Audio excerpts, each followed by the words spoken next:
Greetings. Happy Tuesday. Welcome to the Steve Deace Show here live and on demand on BlazeTV radio and podcast. My name is Steve Deace alongside Todd Erzin and Aaron McIntyre.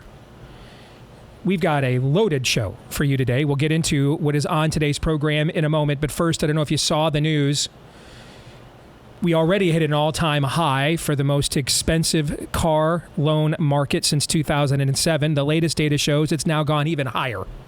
Used cars are the most expensive they've ever been. And we are days away from the Durban Accords. This is where countries like Brazil, Russia, India, China, and South Africa, they're expected to announce the launch of a new international super currency with the intent of replacing the U.S. dollar as the default currency in the world. Got a note from a guy yesterday who listened to yesterday's overtime that said, I think the economic stuff that you guys were talking about in that overtime is the new COVID, and that's what's coming. So make sure you go watch that yesterday at blazetv.com/Deace. But that's also a great reason why you want to get a free info kit on gold IRAs. Decide for yourself if a tax-sheltered retirement account backed by a physical precious metal that has stood the test of time against turbulent times and government debasement schemes like the times we're living in now. Just text the word Steve, my name, to 989-898 for that free info kit on gold. Arm yourself with the information to protect your retirement. Text Steve to the number 989-898. Again, get the free info kit from Birch Gold at text Steve at 989-898. All right, I mentioned today's show is pretty jam-packed. At the bottom of the hour, we're going to talk to a woman who co-authored a book that literally changed my life many years ago. And she's got a brand new one out dealing with a topic that we have talked about a lot on this show, and we will talk to her. I'm going to lay out for you a sordid tale for Pop Culture Tuesday on what is going on in college football and why this is much bigger than just college football. It is a testament to what is happening culturally and institutionally in America. And after I lay this out next hour, you guys are going to get to decide, gentlemen, if I'm fake news or not. So see what I did there? I combined those two things. And then there is a new documentary out called Trump's Rosebud. It is really good. Yours truly is one of the people interviewed in this film. It takes the most honest and balanced look, which I know. I mean, did you guys see that one of the Russian collusion investigators was charged today with Russian collusion? Huh. No. Who could have seen that it's just, coming? This stuff's biblical, man. I've just never seen an individual in modern, maybe in American history, that more people have been willing to lie for or against. I mean, it's unbelievable. And so who knows if there's even a market for a balanced look at the Trump era? What do I mean by balanced? Well, a group of us were interviewed for this documentary, all of us from the right, and varying degrees of views on Trump. You have ultimate Trump zealot Seb Gorka interviewed. You have Trump official, cabinet official turned Trump skeptic, like Bill Barr is in there. Yours truly, who I don't care if the guy's name is Donald Trump, IP Freely, Mr. Frump, Birch Gold, Todd Erzin. I just don't care. I just do what I want, and we're good. Don't, and we're not. That's kind of me. I'm just totally transactional. Just do what I want, and we good. If you don't, we're not. That's really all I care about. And so you've got all these various viewpoints looking at the rise of Trump, tied to his all-time favorite movie by his own admission, Citizen Kane. We're actually going to do a special screening of this documentary here in town in Des Moines tomorrow. The director and the guy behind this film, Robert Orlando, he's going to join us the final segment of the show to discuss it, and we'll tell you how you can see it as well. It's really, really well done. So we'll get to all that and more, but first, Aaron must tell us what happened while we were away. What happened while we were away, brought to you by Lying Liars. During NBC News' interview with Ron DeSantis yesterday, reporter Dasha Burns straight up lied to DeSantis about his characterization of Democrats supporting infanticide. There's no evidence of Democrats pushing for abortions their view is that all the way up into that, yet there should not be any legal protections. There is no indication of Democrats pushing for that. Right. Well, yes. Much of the DeSantis pitch to voters revolves around being a husband and father. And here's the full exchange that NBC conveniently forgot to mention. That's a misrepresentation of what's happening. I mean, that 1.3% of abortions happen at 21 weeks or higher. There's no evidence of Democrats pushing for abortions up until. Their view is that all the way up into that, yet there should not be any legal protections. There is no indication of Democrats pushing for that. Well, yes, they are. They've done it in California. They've done it in other states. They have not instituted that policy. Yeah, they have. Yeah, they have. They basically will say that, you know, if there's some type of they'll use like different ways to really have a wide exception for it. It's extremely rare, 1.3%, and in those circumstances, they're typically extremely emotional decisions. Well, no, I mean, I don't say that that's the norm in terms of this, but I do think that the left in this country has moved on from a position that said, you know what, we do want to discourage abortion, it's not something that's a good thing, to now viewing it more as a positive good for society. And I think most Americans, regardless of how they feel on legal protections, I don't think most Americans think it's a positive good. Gold Star families of the botched Afghanistan withdrawal spoke in California for the first time yesterday. Cheryl Rex, mother of slain Lance Corporal Dylan Morolla, had this to say about Joe Biden and what he told her when her son came home. When Joe Biden, our elected president, entered the room, when he approached me, his words to me were, my wife Jill and I know how you feel. We lost our son as well and brought him home in a flag-draped coffin. My heart started beating faster, and I started shaking, knowing that their son died from cancer and they were able to be by his side. Also wondering how someone could honestly, be so heartless to say he knew how I felt a little over 24 hours and learning of my son's death. After this encounter, I have never had any personal correspondence, nor has my son been honored or his name spoken by this commander-in-chief. Ex-Minneapolis police officer Tao Tao was sentenced to nearly 5 years in prison yesterday. His crime is that he was in the vicinity of the scene where George Floyd died. Tao spoke to the court yesterday. So Scripture tells us that it is not good to go against your conscience. And despite what this court has ruled, I know we cannot hide our thoughts or intent from God, for we must give an account on the day we appear before God. Therefore, I must obey. We hold on to the truth that I did not commit these crimes. My conscience is clear. And here's how that prick judge responded. To be perfectly honest, after 3 years of reflection, I was hoping for a little more remorse, regret, acknowledgement of some responsibility,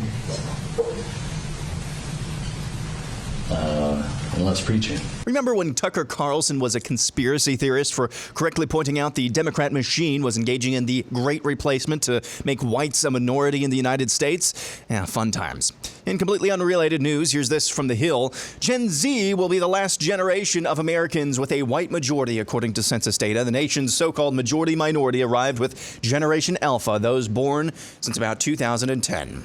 According to Edmunds, the average monthly payment for a new car in the United States hit $736 last month, a record. It marks a 28% increase over the past 3 years. And finally, Joe Biden during the Houston Astros visit to the White House. Dusty, it wasn't easy. People counted you out saying you're past your prime. Hell, I know something about that. He's here all week. Try the pudding. And that's what happened while we were away. Try the pudding. That was borderline charming. Borderline. And props whoever had the White House Adderall injection duty yesterday. Timed that one just right to pull off that photo op. So, well done. Aaron's Montage brought to you by our friends over at Eden Pure. Their thunderstorm air purifiers, easy for me to say, gets rid of strong odors from cooking, even cigarette smoke, litter boxes, trash cans, even that mildew smell in the basement that just won't go away. Starts working seconds after you plug it in to clear any room. It doesn't freshen air. It purifies it. And it does it with filterless technology, so you're never going to be replacing filters out of your own time or expense ever again. This thing is so good. It's got thousands of 5-star reviews. dozens of great reviews that we have received within our own audience since they came on board last year. And right now, you can get their whole home protection. That's 3 units. That's their 3-pack for under $200 plus free shipping when you use the discount code Steve at EdenPureDeals.com. Discount code Steve at EdenPureDeals.com. The 3-pack for under $200 and free shipping at EdenPureDeals.com. Discount code Steve. The interview yesterday with Ron DeSantis and Dasha Burns at NBC. Had you ever heard that name before? Did you? Yeah, Never. I'd actually had a little bit of a positive, as far as mainstream media members go, have a kind of a positive posture towards her till that moment. She's done some somewhat good reporting, I guess. So that's probably why whoever in the campaign booked that probably picked her then? Maybe. Based on what you just said, because I didn't know anything about her. And I would just assume everybody working under these banners is some form of an activist. Safe. Oh, yes. And it's just a matter of how personally charming and empathetic they can be. Even like real, like doesn't mean they're being insincere, but understand you're unevenly yoked. In any of these conversations, you are unevenly yoked. It doesn't mean they're a terrible person. It doesn't mean that they are, it can mean they are a terrible person. Yes. It can mean that they are deceiving you on purpose. But if you let them deceive you, that's kind of a you problem at the same time, wouldn't you say? Yes. So if you can't go in there and understand going in that you're dealing with an activist, and at some point you will say something where that activism will show itself, then you haven't been paying attention to what's gone on here in the last 5 years, right? Yeah. And you saw that. You could see the way she stammered in that interview, challenging it because she wasn't well researched on the topic, but it went against her narrative. And so reflexively, she had to push back on it, but had no real data or foundation for why, other than he stepped on her shibboleth. And this is why you do these interviews, because I thought his answer in reply was okay. I've heard Ron DeSantis a lot better than that. I thought the rapid response was tremendous, though. That's right there. Yeah. Because what that also triggered, though, this is why you do this. And this is why the initial rollout of we're not going to do these kinds of things and everything else didn't work of the campaign. Because even if you walk into an ambush like this, provided you don't pull your own pants down or surrender, eventually you will force the rest of our industry, and then your own support structure will come to your defense and turn you into a sympathetic figure by going back and pushing back against them. Meaning you're picking the right fight. And I thought that interview did that yesterday, even though his answer in reply to her I definitely thought could have been stronger. But what it sparked afterwards, I mean, he got a lot of coverage off of that interview. And here's the number one thing. The number one thing, if you want to run for office, if you want to do what I do for a living, on any level, the number one thing that on our side, our base wants and will respond to this very day, and that's why Trump is such a formidable opponent, because this is the thing that he's actually the very best at. Following through and stuff on details, not necessarily his thing. All right? But pimp slapping around, low IQ hacktivists in the media, that's Babe Ruth in a batting cage. You know what I'm saying? I mean, that's a fly on stink, man. That's his native habitat. And what it generates is a lot of content in our industry and sympathy within your customer and potential support base, because that's the number one piece of content that drives more than anything on the right. Our people are driven more by a complete disdain for corporate media and its bias, malfeasance, and hypocrisy more than anything else. So pick as many of those fights, like my boy Ryan Walters is doing right now, as the superintendent of Oklahoma schools, picking all those fights. He texted me today and said, man, Politico's coming after me. I gave him your number to give me some backup. Would you mind? I said, would I mind? It would be my honor, sir. It would be my solemn honor to do so, okay? Because that's why people like you run for office, precisely so people like me get to nuke people like them. And everybody's happy, and everybody loves that, and we're all unified. Right? Like for about 3 hours yesterday, did you notice it was like Ron DeSantis was not in a Republican primary against a popular incumbent? Did you notice that? Because everybody's like, oh, biased media hack. Everybody reprogram target, right? And so like everybody was now pushing back, and the act of him doing this, even though his performance by his standards, and I have fairly high standards for him, I thought was so in response. What it provoked by his willingness to pick the fight is it provoked a response that was overall very beneficial to him, far more beneficial to him than his own performance in that clip was, I thought. Thoughts on that? And why am I bringing it up? Because I think it's a very teachable moment. If you're ever thinking about running for office, school board, city council, state legislature, Congress, doesn't matter. Same principle applies. And if you're ever thinking, I want to get into this business, I want to use media and my platform to stand up for what I believe in. Same thing applies as well. So That's why I wanted to start with kind of a teachable moment here before we move on. Thoughts? Yeah, I like how you stress that this isn't just a presidential thing, because you be prepared enough, know your enemy, and assume that a journalist always is these days. And then do not get caught, never lose in that moment. You may not be able to win in that moment, or just have, and heck, Steve's even said it, man, I wish I would have said this. That ever happens every once in a while. That's fine. That happens. And as much as even Ron DeSantis speaks, you're going to have those moments.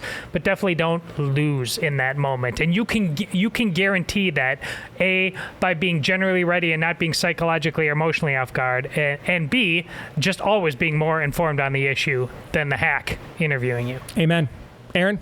Yeah, no, this was probably the most rapid and best rapid response we've seen from the campaign yet for one of these moments, and would agree with that, and continue to create these types of moments as much as you possibly can. The other parts of the interview, the segment on NBC, hearing Casey DeSantis talk about her battle with cancer, that's invaluable as well. So I think the more times that you can create an environment where you are sympathetically portrayed by being unfairly treated by the media, I think that's going to be cash money.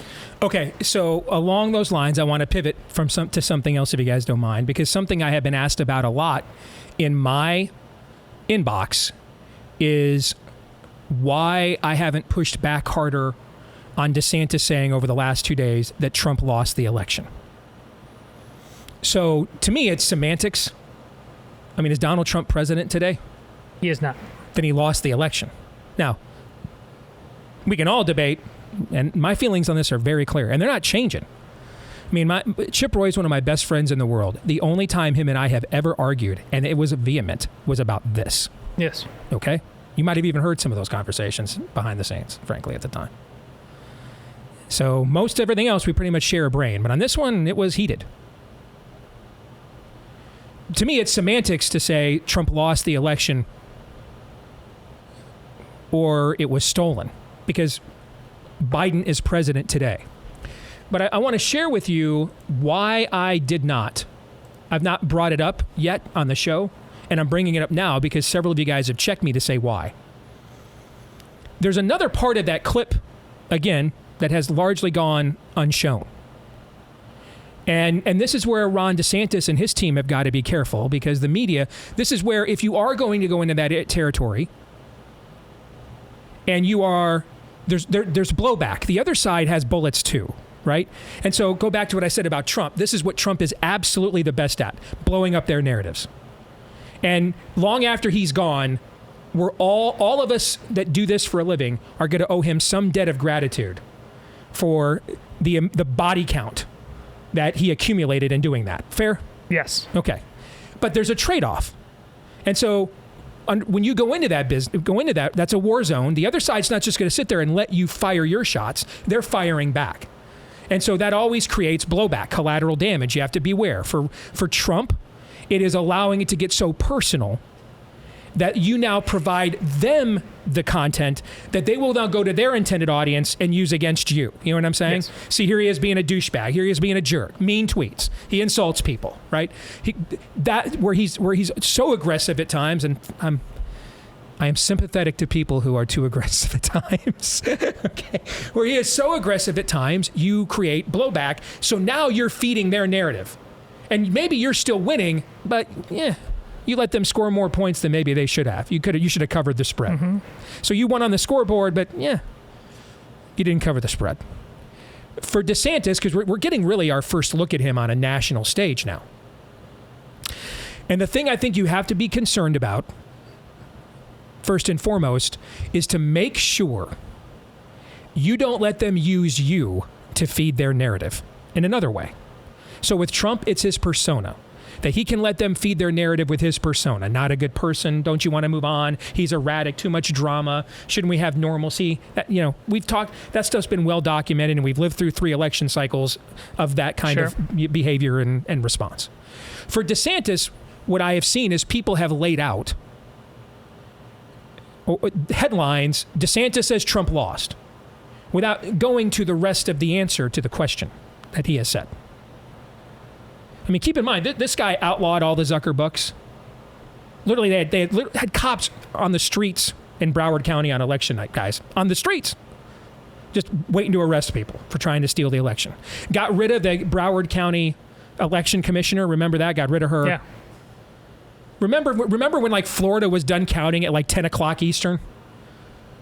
And the rest of it, while we were waiting for the rest, the third largest state in the union, done at 10 o'clock. And the rest of the country's like, we're going to be here a while, So pretty much every reform we've ever asked a Republican to do, they did. They even put photo ID on absentees for chain of custody in Florida. So do not allow them to just run with the headline that just says, DeSantis says Trump lost. And if you do that, and that's what people read, that's not the fault of the people. That's yours. The people are busy. So if you got to make sure you're messaging this properly. See, there's another half of his answer where he goes on about, at the same time, let's not pretend there were not serious issues about that election. For example, among the issues DeSantis cited, quote, the widespread use of mail-in ballots and ballot harvesting, as well as Meta CEO Mark Zuckerberg's grants for election administration and social media censorship of the Hunter Biden laptop story. DeSantis suggested Trump's support for the $2.2 trillion CARES Act helped contribute to his own loss. $400 million of the funds were allocated to help states with election administration. That's how NPR describes ballot harvesting. Election administration. These people are... Many states chose to make mail-in voting more widely accessible during the pandemic after receiving this money. Now, is there anything in that statement there that controverts anything I have said about this election since the night of it? I was on the air on the Blaze here itself in 2020. No. I don't disagree with any of this. It's all true. But notice that's been left out of a lot of the ways his answer has been portrayed. And this is where, if you are that campaign, you better make sure, just as Aaron, you pointed out how ready they were to push back on the abortion question. Yeah. Better be ready to supplement this answer too. Especially in a primary where anywhere, no matter which poll you look at, 60 to 70% of Republicans think the last election was not legitimate. And that's the base you got to win. Now, hey, if you think the election was legitimate, I would always tell a candidate, whether I like them or not, always say what you really think, because that's the best case you'll make. So if you think the election was legitimate, then you should just say so. I will disagree. But you don't do the things Ron DeSantis did in Florida to have a legitimate election because you thought that they were going to just have a legitimate election all on their own, but because you knew they would not, right? Yes. So this is where you hurt yourself, because you now don't get the credit for the stuff all the stuff Trump's just, all caps on Truth Social about for 3 years. Ron DeSantis did all of that. Did it all. It's all done. And so you hurt yourself because now you're not getting credit for your resume. And if your intended audience, all they hear is that top line portrayal by the New York Times, what have you, that's on you. And so you better be ready to supplement that right away with the same fierceness that you did with the abortion question yesterday. And so this is why I had not brought it up, because I looked at his full answer. And I didn't disagree with a word of it. It's funny, for the last 3 years, I have pointed out, I just found out that Trump wrote a $400 million check through the CARES Act over the weekend. I didn't know. But I have been saying on the show for over 2 years, I've been saying this speaking around the country for over 2 years. The lockdowns are what set the stage to give them the means, motive, and opportunity to do ballot harvesting. They've wanted to do this, Todd, all of our lives. Why could they never do it except like in California and places like that before? Because they didn't have the political opportunity before, and Trump's lockdowns gave them that opportunity. We've said this on this show how many times? Yes. If everything that we are struggling with as a country right now, all the car and housing economic stuff all goes back to COVID. What's happening to our kids in schools and everything, it all goes back to COVID. It all does. I mean, that was a Thanos snap to our culture. We're still trying to recover. And all those bodies that were whisked away, remember, in the MCU, they were gone for 5 years. That's how long it took to bring them back. Mm-hmm. We're still trying to recover from that.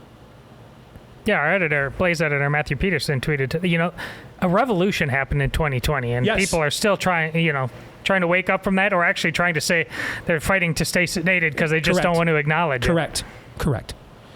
And so it's funny, I've been saying this for the last 2 years, and everybody nodded and cheered. I went around the country saying this for the last 2 years, and everybody nodded and cheered. Suddenly, some people are very big mad that I'm saying it. Anybody have any idea why? I can't think of what that would be. Why suddenly did it just suddenly become untrue? It was true 6 months ago. It was true 12 months ago. It was true 18 months ago. Did it just suddenly become untrue? That's not what happens to true things. No. Anyway, we'll let that one go. It's kind of weird. Suddenly it's not as popular to say this when it made me very popular to say it for the last 2 years. But nevertheless, back to my original point. If we are going to praise the rapid response team on the DeSantis side for how they supplemented that abortion collision, they needed to do a better job on the election stuff, because his full answer is not getting out there to the public. And you do not want to let the left use you to advance their narrative. That's what's hurt Trump in the past. And ironically, it hasn't been often by him surrendering on issues. It's been by his own behavior, because they want to make everything personal about personalities. If you're DeSantis, your issue is issues. You don't want to enhance their narrative. You don't want them to say, see, the most right-wing, even the most right-wing governor in America who is trying to round up gays, thinks the election was legitimate. You don't want that. Thoughts on that? Listen, Ron DeSantis, this goes back to what I've said about Ron DeSantis all along, as more often than not, utterly prepared. He just isn't going to give the emotion that a lot of people want, because they've been primed by the likes of Donald Trump. And this all speaks to why an interpretation like you're happening, or something that you've been cheered for, can suddenly turn into a lie, because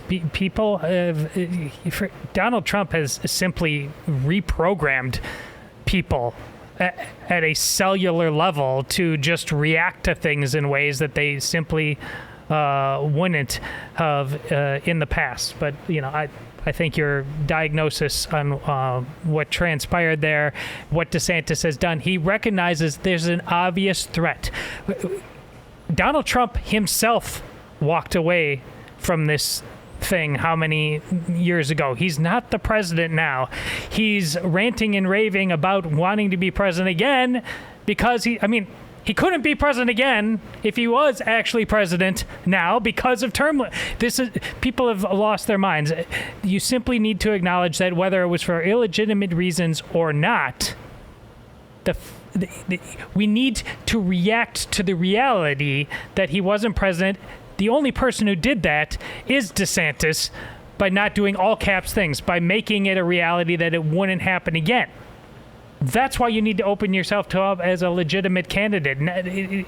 Set aside, Trump got screwed, but he said he was the only man it could solve. He didn't solve it. Things actually got worse because he did not understand the enemy for being what it actually was.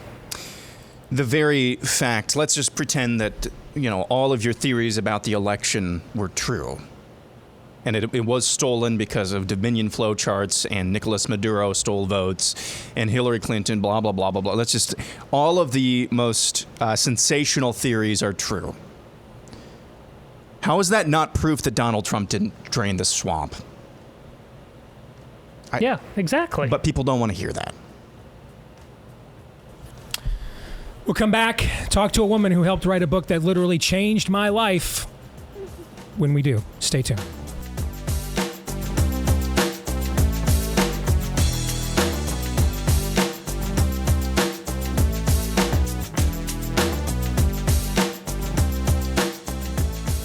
All right, back here on the Steve Deace Show.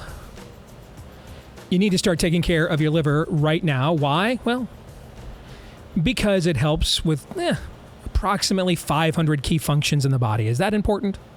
Awfully important. And as we get older, the tread on those tires makes it very tired. And it can be the reason why you might have 3.5 times a higher likeliness of heart failure than those without what is called fatty liver. This is why you want to get the liver health solution from the people at Liver Health Formula. It's an all-natural supplement which contains 12 clinically proven botanicals that help to recharge and protect your liver. It's manufactured right here in the U.S., approved by American doctors. You can try the Liver Health Formula and receive a free bottle of nano-powered omega-3s to keep your heart healthy at the same time. Try the Liver Health Formula and get the free gift if you go to getliverhelp.com/Steve. Don't be one of the 100 million Americans out there with fatty liver and maybe doesn't even know. Do something about it right now. Getliverhelp.com/Steve and claim your free bonus gift. Getliverhelp.com/Steve. Well, 15 years ago, I was a baby Christian. You know, one question I have been asked a lot over the course of my career is, if there were a list of books that you would have to be required reading, what would be on that list? And I think we did that Evergreen special episode a year or two ago, didn't we? I think we did that, right? We did. Yeah, and this book that I'm going to mention was on the list. About 15 years ago, as a still relatively young Christian, I was introduced to a book called How Now Shall We Live by the late, great Chuck Colson. And it completely changed my life. Introduced me to what the term biblical worldview means, how it applies, etc. And it's one of the books that is the reason or the blame for the show that you hear here today. Nancy Pearcey contributed to that book back in the day, and she is out now with a new book of her own that is very timely and a topic that we have talked about quite a bit on this show, The Toxic War on Masculinity, How Christianity Reconciles the Sexes. And it's a pleasure to welcome Nancy back to the show again. And Nancy, good to see you. Thank you. Thanks for having me. Appreciate it. So I want to start with the title, because I don't believe there's any such thing as toxic masculinity. I think there is just masculinity, and then there are males who behave toxically. I think masculinity is a divinely given trait by our Creator, and therefore it is good because He is good and He made it. I think males and I think men behave in toxic ways, but I think that is sin and not masculinity. That is the toxin. Let's start with that. Your thoughts? Oh, absolutely. That's why I did not use the phrase toxic masculinity in the title. I wanted to get both words in there because, of course, that's the phrase. But I did not want to use the phrase itself because I agree with you. I don't think that masculinity is toxic. And that's why I did that sort of play on words. That's what I figured. Yeah, the toxic war on masculinity. And most people do sort of a double take. What? But I did want to address the fact that there's been increased hostility against men in our culture today, that has become socially acceptable to attack masculinity as toxic. I'll give you a few examples. So this was an article that caught my eye when I was writing the book. The Washington Post had an article titled, "Why Can't We Hate Men?" I thought, really? In a mainstream publication like this? A Huffington Post editor had tweeted a hashtag, "Kill All Men." You can buy T-shirts that say, "So many men, so little ammunition." And there are books out with titles like "I Hate Men," "No Good Men," and "Are Men Necessary?" So I wrote the book because I wanted to get to the bottom of that. Where is this coming from? Why has the concept of masculinity itself become so denigrated? recent survey found that almost half of American men, 46%, say these days society seems to punish men just for acting like men. And whether you agree with that or not, that's a lot of the population who now thinks that men are getting a bad deal. Let's go to the question then that you just begged, Nancy. Where is it coming from? So the book really gets a much deeper analysis than the typical book or article, because most people think it probably arose from the 1960s, second wave feminism. I go back to the Industrial Revolution. Prior to that, families worked together. Fathers worked side by side with their children and their wives on the family farm, the family business, the family industry. And so the social expectation of men focused much more on their caretaking role. And they had to be patient and gentle because they're working with their family members. And the concept of authority back then had a very definite meaning. It meant you didn't look out for your own interest. You looked out for the interest of the whole, the common good, as it was called back then. So how did we lose that understanding of masculinity? At the Industrial Revolution, it took work out of the home. Men had to follow their work out of the home into factories and offices. And for the first time, they were not working with people they loved and had a moral bond with. Instead, they were working in competition with other men. And that's when you see the literature change. You start to see people protesting that the male character was changing, that they were losing that caretaking ethos that they had in the colonial era, and that men were becoming self-interested, aggressive, assertive, look out for number one, make it at all costs, and so on. Greedy and inquisitive, those were two of the words that were very commonly used. So already back then, they didn't use the phrase toxic masculinity, but the beginning, that was the beginning. It was the first time in American literature that you start to see the masculine character defined in negative terms. And so if that's where it started, that gives us a clue to how to fix it too. Because what it does mean is we need to find a way to reconnect men to their families, and especially their sons. A psychiatrist I quote in my book said, we're not going to have a better class of men until we have a better class of fathers raising the next generation. Well, I mentioned your old friend Chuck Colson when we brought you on. I had a chance to interview him early in my career before he passed away.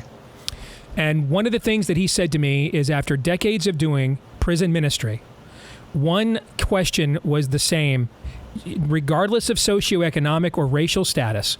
If you asked somebody who was incarcerated for acting violently, you asked a male, where was your dad?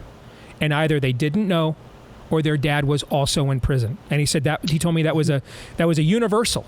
Regionality, race, socioeconomic status. If you were incarcerated for a violent act, if I asked you, he said, after decades of prison ministry, where's your dad? You either didn't know him or he was in prison too.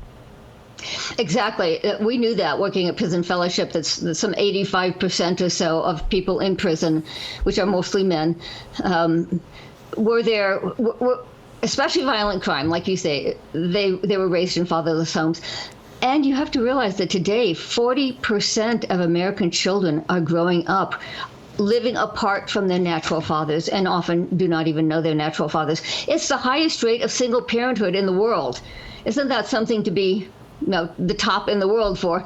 We have the highest rate of single parenthood in the world. And this is not a left-right issue anymore. Both sides agree that growing up without a father has incredibly harmful impact on especially young boys. But again, it started with the Industrial Revolution. Until then, fathers and sons were working side by side. Fathers were teaching their sons the skills that they would need to have a successful adult life. When fathers were taken out of the home, for the first time, boys were growing up without a day-to-day role model. So one psychologist called it industrial fatherlessness, because even though the father was technically in the home, he wasn't there in the way that he used to be, and young men were growing up. Another psychologist said that's when we had our first identity crisis for boys. So it's the father-son relationship that is crucial to raising kids who have a firm and positive understanding of masculinity. All right, I started by asking you about the title of your book, Nancy, and the turn of phrase there. I want to get to the subtitle. how Christianity reconciles the sexes. Last week I laid out, because I get asked a ton what to look for in a church. And one of the things I mentioned, I mean, there are automatics. I mean, if I have to tell you orthodoxy, then you're listening to the wrong show. Those are automatics, okay? But then you want to, when I think people are asking me that question, it's because they want to know who's serious about orthodoxy. Not just, it's like some esoteric philosophical position, but no, we want to impact the world with the word. And one of the things I said to look for is look for a church that has a vibrant men's ministry. Because men won't want to just keep getting together to talk. The primary thing women need from other women is encouragement. The primary thing men need from other men is accountability. After a while, men will want to do something. Otherwise, what's the point? I'm busy. I've got a million duties. And a lot of our modern churches don't want the men engaged and active because they'll also go to the man in the pulpit and say, why aren't we doing more? What are we doing here? Why are we just kind of playing church? And so keep the men docile. Do not mobilize them. Do not encourage them. And then they don't push back on you. Because what I see is a Christianity in America that is not ready or even willing or wanting to reconcile the questions that you're begging. And so you have people like Andrew Tate, a pornographer, and his brother stepping into this breach. And even though they are, what they represent is a complete antithesis of the biblical notion of masculinity, the fact that they would represent anything that would cause men to take initiative in any area at all still makes them a threat to the system, almost as if they were actually preaching things that were righteous and holy when they are not. And so what I see is a young generation of men like my son who are tired of going to church with dad and looking at a guy in the pulpit and saying, I don't want to be like that guy when I grow up. All right. And instead they look at people like Andrew Tate and stuff that's all over their phone on TikTok and saying, now that's a little bit more of an actual man. So I don't even know is the church even willing or wanting to fulfill the subtitle of your book? Well, it is true that the American church has far more women than men. The average congregation is 60% women, 40% men. So that is a problem. Men are simply not going. They're voting with their feet. They're simply not going to church. Mm-hmm. But I did want to start with the good news. We tend to also scold men. The tone that churches take toward men is also tends to be more of a scolding. One of my graduate students is in charge of a women's ministry at a large Baptist church, and she told me, on Mother's Day we hand out roses and tell mothers they're wonderful. On Father's Day we scold the men and tell them to do better. Yes. So one thing I did in my book is I actually wanted to start with the good news, the encouraging news. And so I put this right at the beginning of the book. Sociological data shows that evangelical Christian men, like you said, the ones who are really devout and committed, do test out the best of any group in America in terms of being loving fathers and husbands. And of course, that's contrary to the media narrative. It was easy to find accusations that said, oh, evangelical men are exhibit A of toxic masculinity. I'll give you just one of them. The co-founder of the Church Too movement, which followed the Me Too movement, said this. She said, the theology of male headship feeds the rape culture that we see permeating American Christianity today. So many people think that any notion of male headship in the home turns men into overbearing, domineering patriarchs. So the social scientists were listening to the same media narratives that you and I are, and they said, where's your evidence? You're making these accusations, but where's your data? Mm-hmm. So they went out and did the studies. And in my book, I cite some dozen or more studies where they found that, in fact, evangelical men test out the highest of any other group in America. Their wives report the highest level of happiness with their husband's love and affection. Evangelical fathers are the most engaged with their children, both in terms of shared activities like sports and church youth group, and in terms of discipline, like setting limits on screen time or enforcing bedtime. Evangelical couples divorce at a lower rate than any other group in America, and they have the lowest rate of domestic violence. of any major group in America. So this was stunning. This is not well known. I had to go digging in the academic literature to find it. And so I put it right at the beginning of the book because I wanted to start with the good news. Let's encourage the Christian men who are doing a good job, who are in fact testing out by objective, social science measures. This is not a pep talk from a religious leader. This is solid empirical research. This is evidence-based findings. And so I think we should, first of all, make sure we're bringing it into the churches. And secondly, we should be bold about bringing this into the public square and saying, look, Christian men are in fact showing us a solution to reconciling the sexes, as I put it in my subtitle. You're going to get more great information like what Nancy just shared if you pick up this book today. And again, I've had you on before. I want to thank you again. I mean, that work, like I said at the top, it literally helped to put me on the path that I'm on now. So all the people that I have disappointed and angered by the way I have done this show all these years, you and Chuck, frankly, are to blame for it, and I am a mere victim. So I just wanted to pass that blame on to you guys. The name of the book, The Toxic War on Masculinity, How Christianity Reconciles the Sexes, from Nancy R. Pearcey. Nancy, it's good to have you back on our show, and good luck with the book. God bless you. Appreciate it. Thank you so much. You bet. All right, guys, what do you think of that conversation? Dads. You both agreed. You're absolutely right. When men need to be men, fundamentally, you can't. It's not this species out on an island. You instantly go to that direction, creating the next generation. And the number of issues as it relates to subsections of America, in inner cities, things like that, how we blast past that all the time, ignore the 400-pound gorilla in the room, is fundamental to why we are a society of consumers and not citizens. We simply will not define ourselves in the way that God intended us to, and there is zero way this whole thing can work if we don't correct that. Aaron? Yeah, I've been around, even young children who are not in families necessarily where the parents and that means the dads are not doing their jobs. And it's not that they're just misbehaved or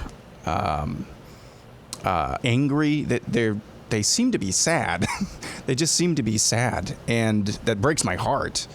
But you see in homes, and I've been around even more, fortunately, in my circles, where the dad is doing a good job, doing his job, and the children are wonderful to be around. And the ramifications early on, and really throughout all of childhood, on the impact of dad setting the standard, setting the tone in the home every single day with consistency.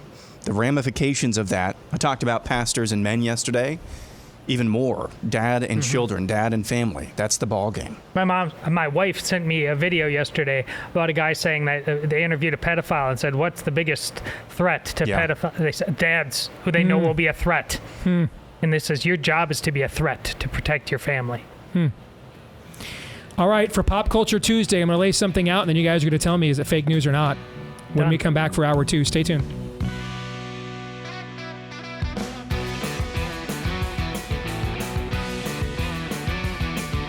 All right, back here with Hour 2, live and on demand on Blaze TV, radio, and podcasts. Steve Deace here with Aaron McIntyre, Todders, and all of you. Cheryl, by the way, thinks we need to really stop doing the birthday. Sherry Bennett has had enough with the birthday wishes. And she might be right, but I got to do this one. Lori Braun says, I want to wish my twin sister Elaine a happy Twin Day. But I think she'd much rather chew glass than listen to a show like yours. Twin sister? Indeed. Wow. So thank you, Lori, for that. Happy Twin Day to your twin. Why is Who Sherry would rather chew glass than listen to us? Why is Sherry fed up? That's what I'm really interested in. I can, but too much happy. Believe me, too much happy can be annoying. Starting to get a little chummy around here. Yes. Well, it's a little bit like when Anna asked you a couple weeks ago, what do you like about us? And then you realized that went too far and you had to come back the next week and bury us. And it felt like the force had been reset. Yeah. We had balanced the force, right? Yeah. Let us know what you think about what we think by emailing the show. Todd's like, I'm the guy who drinks vinegar, and you guys are worried about things being too happy? All right. Steve at stevedeace.com is where you can send us your laments, complaints, affirmations. Funny because tomorrow, stop yelling at us right from the get-go. Not too much happy. Please do not start. What exactly can you do to thread this needle? Nothing. That's why I don't try. Exactly. That's why I don't even try. I don't even try. I just try to do the best show I can do and let the chips fall where they may. That's it. Just do it all at once. Happy birthday, and you suck. Yes, and the horse you rode in on, and your mom. Don't forget your mom. All right. You can follow us on Facebook, MeWe and Gab, as well as at Steve Deace Show on Twitter. I'm sorry, X, whatever it's called. Getter and Instagram, as well as TikTok. And then look for me on Truth Social at Real Steve Deace. Their last name is Deace. Please leave us a 5-star review if you haven't yet. Thank you to all of you whom have. Hit subscribe or follow as well so you get every episode that we do downloaded right into your podcast feed every day.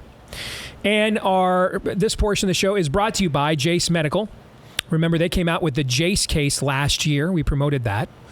That is proven, venerable antibiotics that, who knows, could be on the next list the next time they put us on the kill list. And those meds we told you were safe and we gave Nobel Prizes to, don't go anywhere near them now when you need them the most. Now they're back with a new product for you to back up your meds, in case your meds are now suddenly dangerous when you need them the most. And the wide range of publications, wide range of medications, everything dealing from cholesterol to heart health, blood pressure, even mental health, and more. Back up your medications for up to 12 months with JaceMedical.com. Use the code DACE at checkout for the discount. Code DACE at checkout for the discount at Jace Medical, JASE, JaceMedical.com. Again, that's JaceMedical.com. So this is going to seem like a conversation about sports, but it's about a lot more than that. And I want to spin a tale, if I could, for Pop Culture Tuesday, when we look at the intersection between what's happening in pop culture and conservatism. And then after I tell you this tale, I want you guys, we're going to then pivot right to fake news or not. And you guys are going to tell me if I'm fake news or not. Okay. If the tale I just laid out is real. Okay. So let's talk about what's going on with college football and conference realignment, because it's about much more than that. I think it's a tale that contains much of what is now eroding nearly all of our cultural institutions in real time. There is a dash of everything in here that's contributing to our current decline. You can put in the Cauldron institutional myopia, ideological blinders, no self-awareness whatsoever. I mean, are these themes we talk about on a frequent basis in various venues? Hubris to think you can ignore natural law, in this case, market economics, fake victimology, greed, and then good old-fashioned elitism. Is that a familiar recipe? It is. In these days? It is. So let's begin. The genesis of our story actually takes us back almost 40 years ago. There is an organization called the NCAA, and it regulates collegiate athletics with an iron fist. It even has antitrust protection from the government, yet it is now facing, in the year 1984, it is facing the first real challenge to its hegemony. Because we are at the ascendancy of cable television and mass media, which means there's all these new channels, including this brand new sports channel that's really taken off called ESPN. And they need content. The problem is the NCAA incredulously believes that it can control which schools get on TV and how often. And it just so happens that the most lucrative content available, live events. And among the most lucrative content in the live event category, live sporting events. The Supreme Court rules 7-2 that this was a violation of antitrust laws, and thus began the bleed out of NCAA authority over college football. No longer would there be a central organization of bureaucrats unaccountable to anybody running the system. That seems like a very positive step. We argue against that in almost every other walk of life, correct? And it was. Over the next 2 decades, the NCAA would lose control over both the method and form of its most profitable sport to the very schools it was supposed to regulate. Now, at first, this decentralization, or as Todd likes to call it, subsidiarity of power in college football made this sport flourish like never before. It became the second most popular sport in America. It maintained strong regionalization with cherished traditions. But then each region had its own marquee teams, games with national impact and interest. If you lived in Iowa, where we do, you knew what the Apple Cup was. Oh, that's when Washington State play. You knew that. You knew what the Iron Bowl was. That's when Alabama and Auburn play. If you live in Alabama, you know what the game is. That's Michigan and Ohio State. The schools now govern themselves primarily through their respective conferences, each of whom had kind of their own flavors, quirks, television access. Everything was fresh every year. Every year a season would begin, it would be like a Christmas morning, unopened presents. You didn't know what was inside. Games were on coast to coast now, 12 to 16 hours a day each Saturday. So you had nationalization via regionalization. Perfect mix. This decentralization also led to diversity and innovation. Each network had its own hallmark broadcasters. CBS, Brent Musburger, You Are Looking Live. ABC, Keith Jackson, Oh Nelly. ESPN, Ron Franklin, calling those SEC games at night with an understated class. Even the on-field product. You go back and watch football videos post World War II. Everybody's running the same offense. Now we've got run and shoots, spread, veers, spread options. Even the triple option came back. You could literally watch a different sport in any window. It was the same sport, but it would look completely different in any time window depending on who was playing. They had innovations like bowl alliances, conference title games that increased interest all the more. From 1984 to 2014, college football ironically spent 30 years proving nearly every tenet of free market principles true, even as the ideology being taught on the same college campuses was collectively abandoning those tenets at the same time, and that would eventually come home to roost. It seemed like this gravy train had no end, however, while the opportunities for young athletes were growing. Remember, football funds all the other non-revenue sports, like the ones that Todd's very gifted daughters play in. Those opportunities were growing. The money to the schools was flowing. The invariable trade-offs and challenges were approaching. 2014 was a pivotal year in college football because it debuted the sport's first postseason playoff to determine a true national champion. And this would become, in very short order, the most lucrative TV rights event other than the Super Bowl or Olympics. And it came after this previous conference realignment shift until last week. That was the biggest ever. And all of that was driven at that time by an attempt to the biggest conferences to accumulate as many of the major TV markets to increase their revenue. So now they're making an amount of money that is impossible to ignore. And we all know what money they're making. It's in all the business journals. Everybody knows these schools and these conferences are making ungodly sums of money. And yet at the same time, the sports labor pool, the players, they're still being asked to operate under a generations-old paradigm. One that predated all this record money. As a result of this, perceptions and politics start to change. If it could once be argued the education these football players were receiving in exchange for their labor was worth as much, if not more, than their output, that was clearly not the case anymore. And that's before we even get to the declining quality of today's college education anyway, which isn't worth it for most people.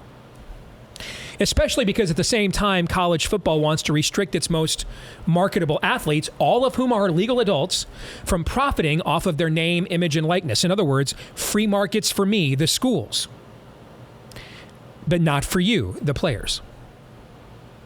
This abandonment of and unwillingness to evenly apply free market principles while reaping the benefit of them played right into the anti-capitalist doctrines preached everywhere else on those same college campuses. the same campuses the media covering the sport came from. Oh, yes, the media. Eventually, the players became more than undercompensated. They became victims. Despite the fact they got to live a charmed life on almost every college campus compared to the rest of the student body, they're the sports media's most Che Guevara-esque testimonies. That's how they have been portrayed. Yes, the imbalance created by the evolution of the industry should have been addressed. But the sport now finds itself caught in a black hole between the limousine liberals in the ivory towers and those who think Das Kapital is divine revelation. The same progressive administrators who love to book Bernie Sanders for $50K a pop to come on their campus and preach about injustice only ever evolved the business model when the courts made them do so. Meanwhile, this drove the media covering the sport harder left in the social media age. Few things play as well in this era as being perceived as a victim, and we're now seeing this on the right, by the way. This is, becoming a very profitable strain. It's almost better to lose elections now than it is to win them. There's gold in them victimized hills. The window for a rational solution to bridge this unjustified divide was now closed. Because now players have been empowered. What does that mean? Well, the players get to now use social media because the media is encouraging this.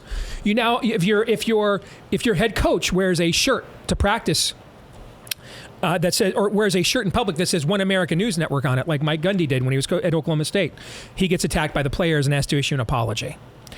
You can abandon the school anytime you want. Anytime your feelings are hurt, transfer portal, I'm out. You can try to smear a coach anytime you want, like what happened last week with PJ Fleck. Player empowerment. Che Guevara activated. Because you see, in the Marxist social theory most of college sports media was imbued with, the victims only become victors by becoming revolutionaries. You must smash rather than polish the stained glass windows. No rational solutions will do, only the radical ones.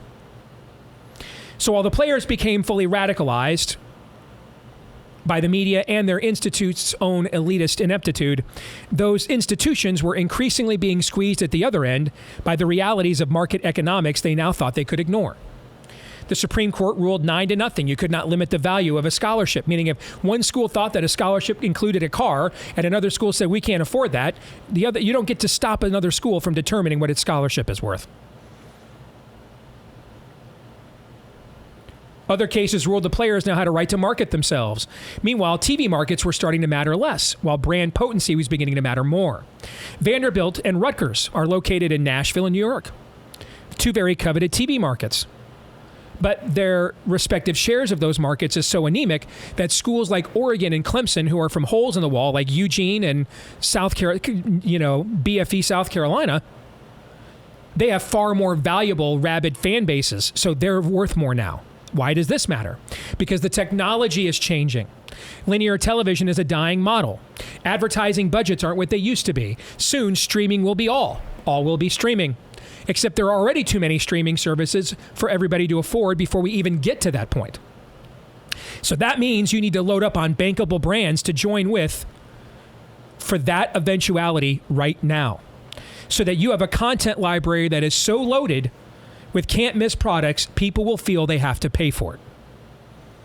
So thus, between the mega dollars still on the table, via linear's last baby boomer gasp, the oncoming train known as next generation streaming, we're in this sweet spot right now where there's all kinds of incentive to consolidate, both coming out of a paradigm and going into one. And that is why you saw what you did last week in college football.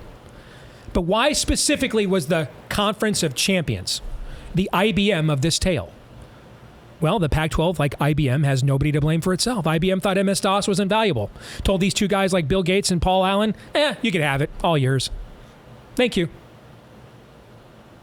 I mean, you would think the conference that resides in Silicon Valley would recognize a reboot, but it did not.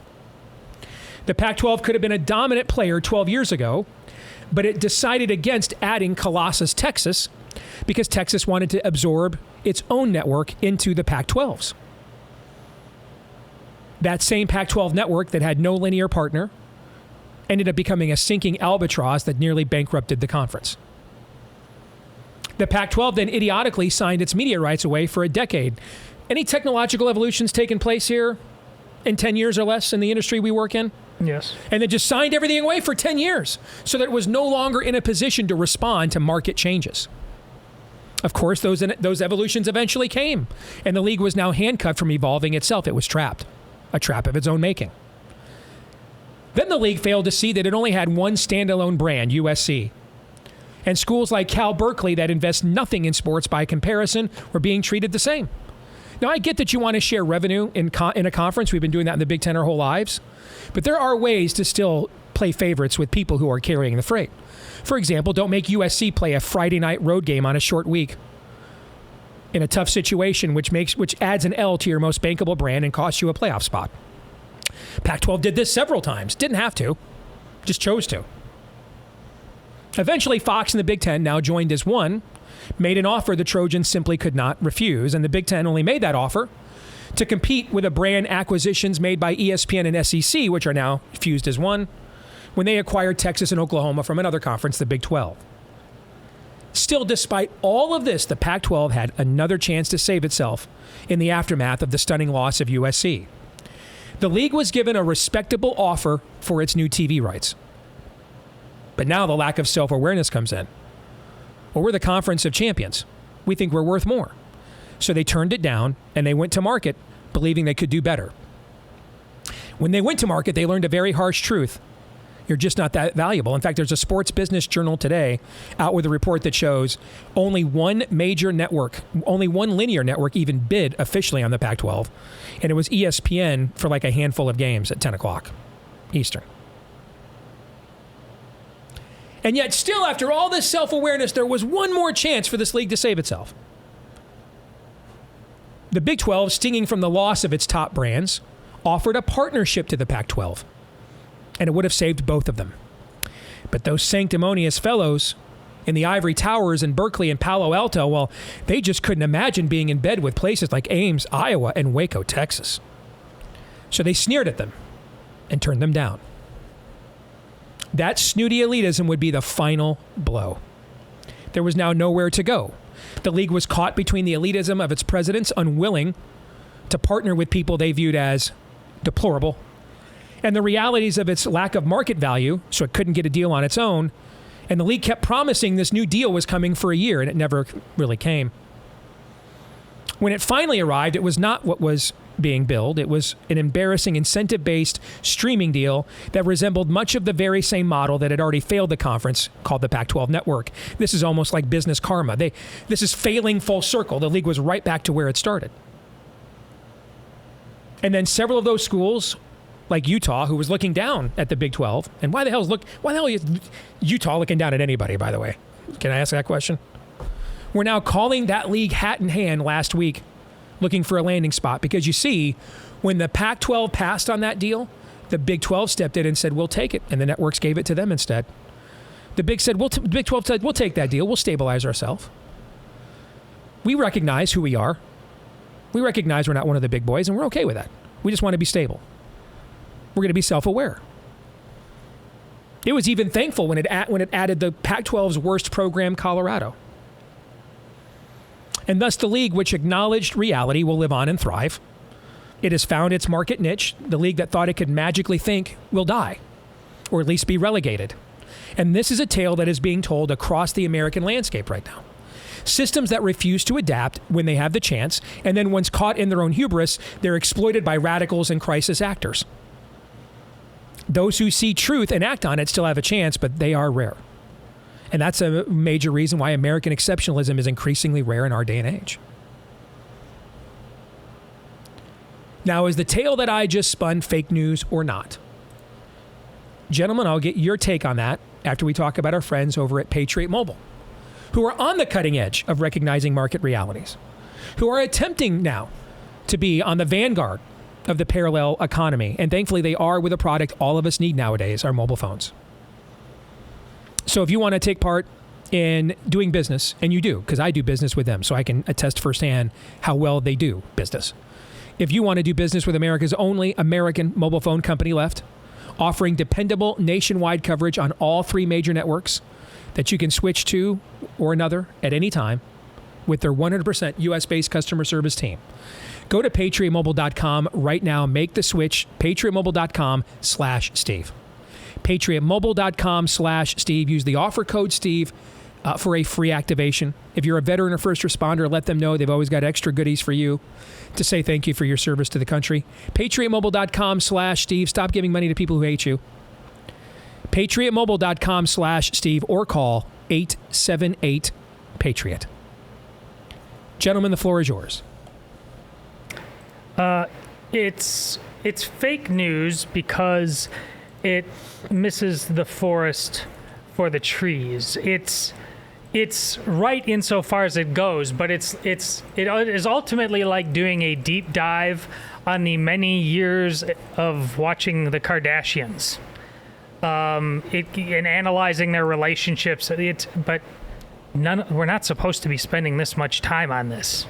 It's an idol. The Kardashian, yes, men are built with competition, football, and pursuit of women, but like the Kardashians have just become a caricature, and modern football has become a caricature of what it was designed to accomplish. And this dovetails exactly with what we talked about in the previous segment and all the time. Where are the men?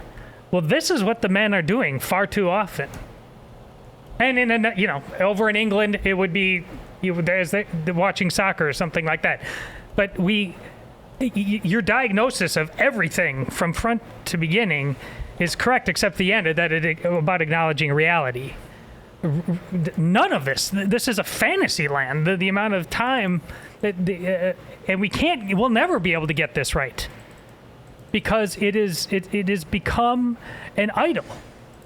It is like the Donald Trump presidency, all gloss and glitter up to a point, but when serious things start to happen, it simply could not deal with reality because it spends all its time wanting to escape reality. The same is true now. This is the Kardashian football league. And I mean, it's deeply tragic because, my goodness, there's so many life lessons from football.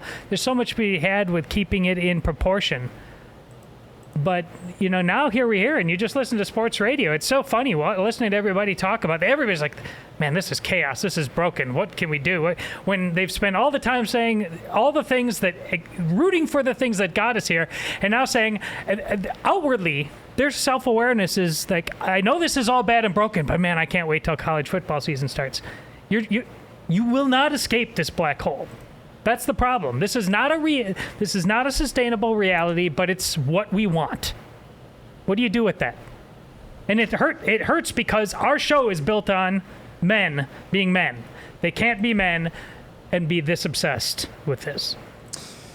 First of all, I love that was a 43-tweet thread that took you 20 minutes to roll out, Steve, and Todd's like, fake news. Yeah, fake news.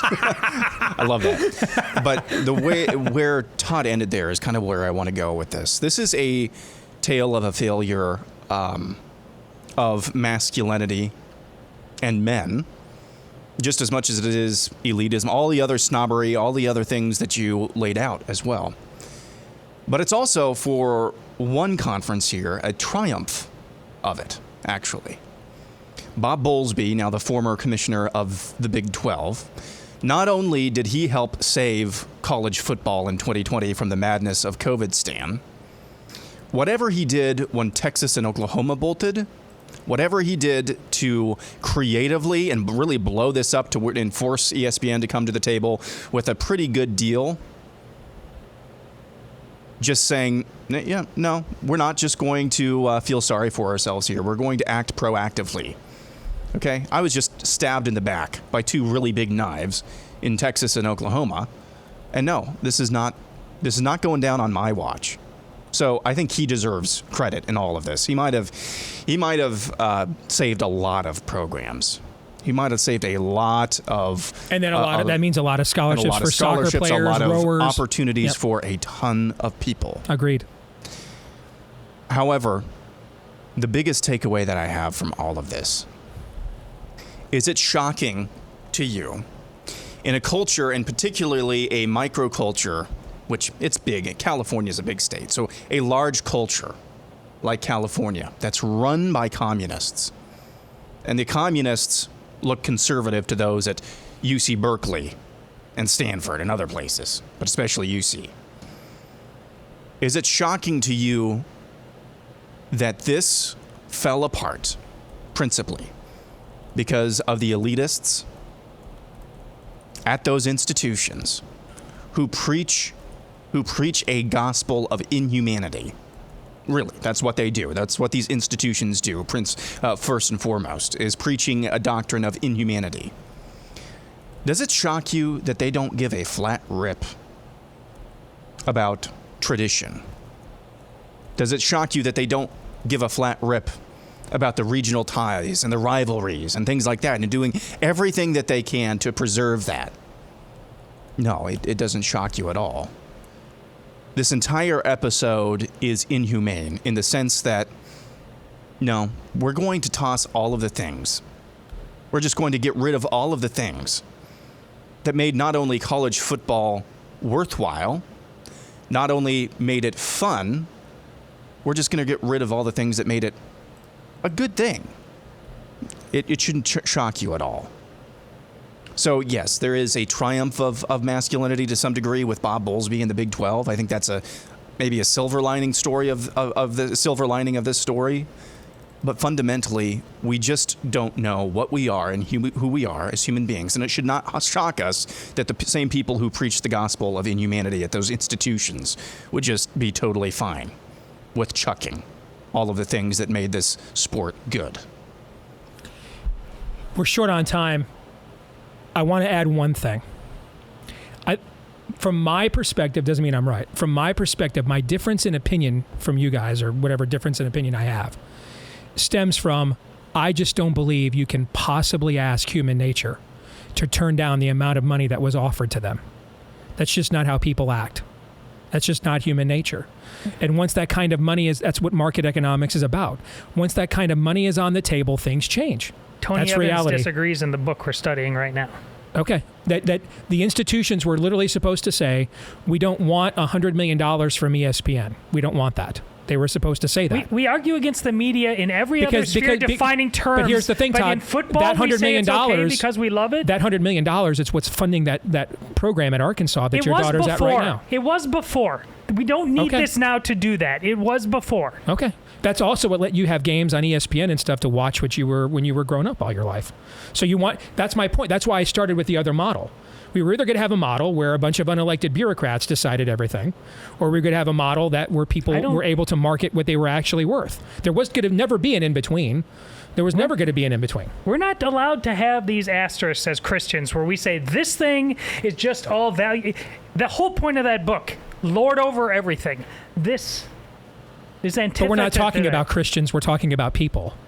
I mean, we're talking to how the world is supposed to be governed. We can't ask sinners to behave as saints. They don't.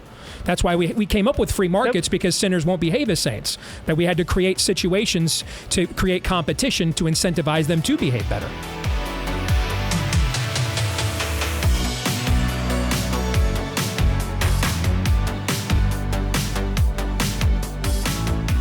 Yes, we're getting a bit of break from the record heat we were having in July. August has kind of come in a little bit to like the chill of an early fall, to quote the great prophet George Strait. Nevertheless, get ready. You know the heat's coming back. The dog days of summer will resume. Or maybe you're just somebody that struggles with this clinically. When you get anxious or nervous or the adrenaline gets going, a first date, a job interview, you just struggle with chronic oversweating. Our friends at Sweatblock, whether it is just keeping the temperature cooler, whether it's a clinical situation, they can help you in either case. Their antiperspirant wipes are designed for your underarms. They work days at a time with your current grooming and hygiene habits. They've got their own stick deodorant. I'm a big fan of the deodorant lotions for the more, shall we call them, intimate regions that I think work very, very well. Great stuff. If you want to try it right now, get 20% off at sweatblock.com. Use the promo code DACE. That's how you'll get that 20% off. 20% off with the promo code DACE at sweatblock.com right now. DEACE. Promo code DACE at sweatblock.com. There is a new documentary out, and we are doing a special screening here tomorrow in my backyard here in Des Moines, because yours truly is featured in this film. It is, I think, maybe the only. It's the most, if not the only, balanced view of the Trump presidency that I have seen produced, because the entire perspective comes from the right. I think the left has shown it's just not capable of showing any modicum of self-awareness or restraint where Donald Trump is concerned. And so a filmmaker by the name of Robert Orlando, armed with the knowledge of Trump's favorite movie, by his own admission, Citizen Kane, set out to embark upon a journey. What is Trump's Rosebud then? What keeps him going when other men would have walked away in shame or in defeat, scandals, divorces, failures? It doesn't matter. He comes back over and over and over again. It's got a cast of characters across the spectrum, from Trump zealots like Seb Gorka to Trump skeptics who worked for him like Bill Barr, to people like me that don't care what the hell your name is. If I like what you do, I'm for you. If I don't, then I don't. And I think by the way, it's just a really well done film as well. So we look forward to screening it tomorrow. And there is Robert Orlando, the guy who put this film together. Robert, good to see you again, brother. How are you? I'm doing well. Thanks for having me again. I look forward to our discussion today. You bet. So the idea to do this movie came from where? Other than everywhere, the idea to do this movie came from where? The unavoidable abyss of mass media. No, it was the unavoidable subject matter, and I'm a big fan of Orson Welles. And having done films on Reagan and John Paul II and historical figures like Patton and Apostle Paul, I didn't want to address the elephant in the room, because I didn't think the way I viewed Trump would be acceptable to most people, because I tend to take a complex, independent point of view like you do. So I didn't know when to pull the trigger. But when his first re-election was coming around, I thought I had something significant to say. Wrote a book, was attacked from all sides. You know you're doing something right when you get attacked from all sides. And also then I tried to make a film during COVID and got crushed because the money ran out and everything ran out at one time. And I found myself trying to put together an essay, an original version of the film, which was like an essay comparing Trump to William Randolph Hearst through the character of Citizen Kane. I called it Citizen Trump, a one-man show, because I was trying to show ultimately that Trump was more of a media figure than anything else. And we can deconstruct that if we have the time today.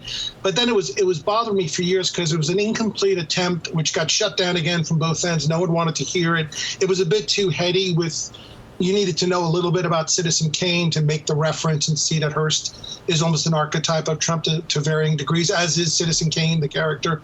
But it just was bothering me, because I didn't handle the Rosebud issue, I think, well enough, didn't have the testimonies of those close to him, and that became my Can't Let It Go second venture into a second version of the film, which became Trump's Rosebud. Like, what is really ticking here? What's the core of the story, and how do I get to it? So how do you get to it? Well, I'm not going to give the ending away. No one will see the film, but I think I did offer using the same plot strategy of Kane, and meaning that at the end of it all, we all are subject to these symbolic relationships of the past. You want to call them our wounds, the things we cover up, the things we hide.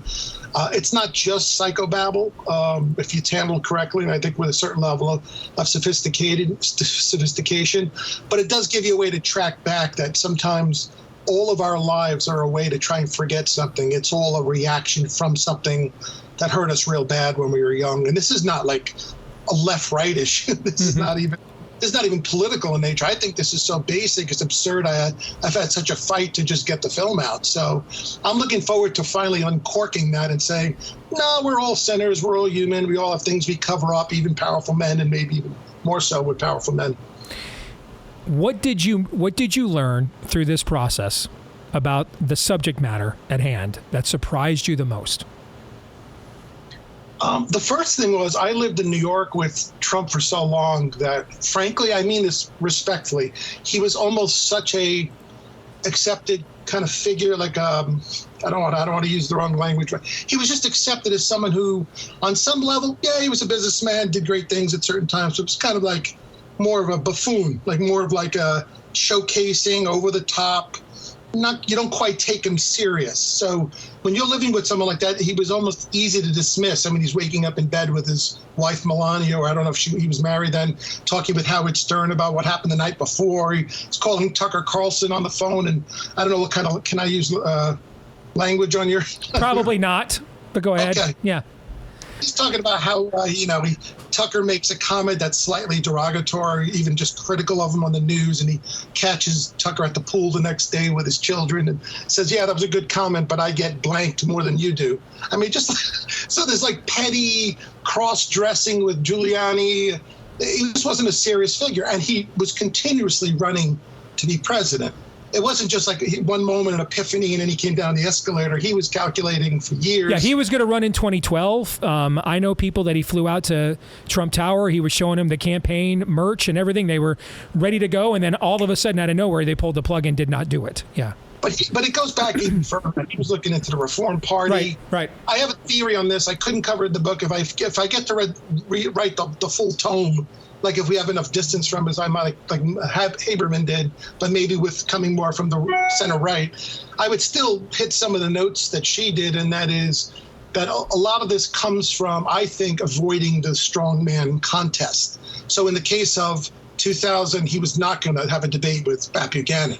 He would have been slaughtered by Pat Buchanan. As a governor, he was not going to take on Cuomo. And then even Romney was a little softer, but strong enough to kind of keep him outside the circle. And they played tricks on each other. And finally, Trump dropped out when he realized he wasn't being embraced. But he's been looking at running for a long time and selling books as a result of that. And I see DeSantis in the same archetype. Like, he needs to be destroyed first because he's too strong of an opponent if it ever came down to one-on-one. And that's another little piece that's in the nuance of my book, but it doesn't quite flesh it out. There was no room to flesh it out. What do you want this film to accomplish? I wanted to reposition as best a film can do. Well, let me take a step back. For the Iowa release, I would love it to get into the ether of the caucus because I think it's a film that creates a forum in a style that's not memes or just like soundbite level stuff, but more the complexities where you can weigh things against each other and say, well, it is not all bad or good. And I would probably check a lot of the policy boxes that Trump did and where is he right or wrong, which I think you try and do on your show all the time, which is why I think this is a great opportunity for us to do something together. But I think I want them to see that it's okay to think independently again. You don't have to pick a side before you start thinking. And I was getting a little pissed off with like that obligatory, like, what side are you on? And, like people approach you, right or left. Forget the left. I mean, you're not on your side. They've got a list for you already.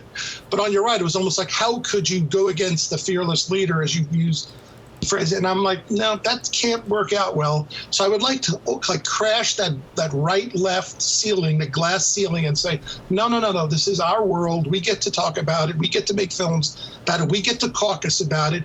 We'll determine who our leaders are. Thank you very much. When it's time to invite you into our public space, we'll do so.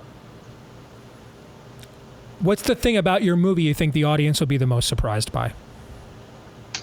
I think if they're sophisticated in their approach to Trump, I think they'll like the care I gave the story. I think they'll find it a little interesting, and without giving too much away, I do try and use some stylized punchlines and things like a Woody Allen type thing. And I know he's a bad reference to people. I mean, stylistically, like we're using the black and white and doing it as a throwback where I'm like a detective going through a world of politics, fish out of water, and just allowing. I think that also just hearing the testimonies of others and having all the differences of opinion, which is more like the real world, I think they'll feel refreshed. They'll say, well, this guy allowed like a chorus in the film. He allowed a dialogue. He didn't preach a point of view, which is what filmmaking should do. And it's what your film did so well. And why people didn't understand it is because you were just making a film. Mm-hmm. How did you get Barr and Gorka? Like you got me because one of the same guys helping you with imaging and branding for your film worked on Nefarious, and that's how the connection was made with the two of us. How did you get people like Barr and Gorka to participate? Even within Trump's circle, you realize that people are walking on eggshells.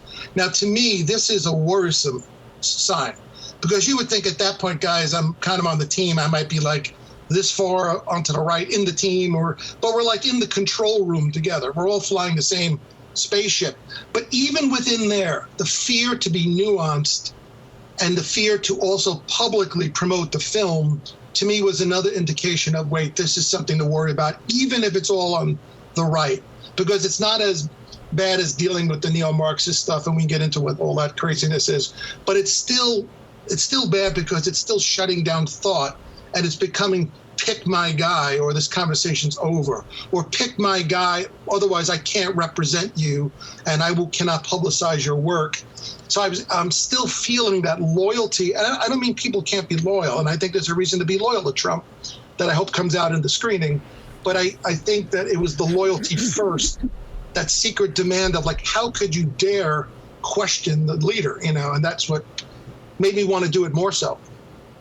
So I came to you because I said, is there any independent thinkers who exist in the right who actually are not afraid to say, I could hold two thoughts together at the same time?